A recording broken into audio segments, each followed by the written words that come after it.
কারণ মানুষের গণতান্ত্রিক ভোটাধিকারকে কেড়ে নেওয়া যাবে না।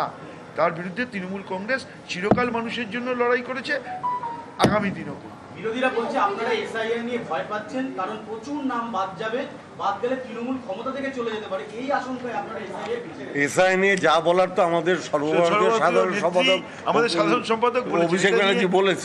আর এটা নিয়ে আমাদের আর কিছু বলার নেই। অন্য কোনো কোশ্চেন আছে? মহুয়া মৈত্র, তিনি কেন্দ্রের স্বরাষ্ট্রমন্ত্রী, তার সম্পর্কে এমন এক মন্তব্য করেছেন যা নিয়ে এই মুহূর্তে রাজ্য রাজনীতিতে বটে, দেশীয় রাজনীতিতে ঝড় উঠেছে। মহুয়া মৈত্র তো আবার গুরুত্ব আছে, এমন সব নাম বলছেন। আপনারা সিও দপ্তরের যে এই যে মিটিং, তাতে কি সন্তুষ্ট? না, আমরা সন্তুষ্ট নই। আমরা আমাদের বক্তব্য জানিয়েছি, আমরা চিরকালই আমাদের বক্তব্য জানাই। আমরা আরও কিছু বক্তব্য আমরা জানিয়ে যাব। উনি আমাদের সময় দিয়েছেন, আমরা সেইভাবে নির্দিষ্টভাবে জানিয়ে যাব। এখন তো আমাদের, আমি তো বলছি, আমাদের এখন দেখতে হবে যে আম্পায়ার বা রেফারি তারা নিরপেক্ষ কিনা। সেই নিরপেক্ষতা নিয়েই আমাদের প্রশ্ন চলছে।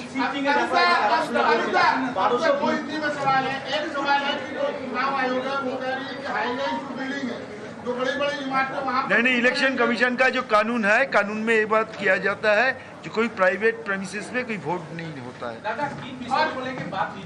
क्या? अरे हम तो एक बार बांग्ला में बोला है भाई, हम लोग बोला है जो बूथ का जो पुनर्विन्यास हो रहा है उसके पहले एक बूथ में 1500 आदमी वोट डाल सकते हैं, लेकिन अभी जो कानून हो रहा है 1200 के ज़्यादा नहीं होगा। ये जी एक्सेस वोटर 200, 250, 300 का या वोटर, हम लोग बोला ठीक है,